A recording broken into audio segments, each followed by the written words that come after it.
মাঝরাত। রতনের ঘরের ভেতরটা ঘুটঘুটে অন্ধকার। শুধু একটা ছোট্ট হ্যারিকেন টিম টিম করে জ্বলছে। রতন বিছানায় ছটফট করছে।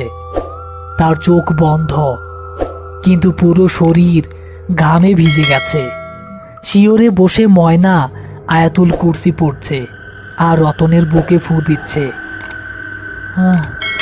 না না ভাইজান, ওইদিকে যাইয়েন না। ওইটা ওইটা তো আপনার মা না। ও ভাইজান, আমারে সাইরা দেন ভাইজান। ওগো ওগো, চোখ খুলো। কি হয়েছে তোমার? এমন করতেছো কেন? রতন ধর্মর করে উঠে বসল। তার চোখ জবা ফুলের মতো টকটকে লাল। সে হাঁপাচ্ছে।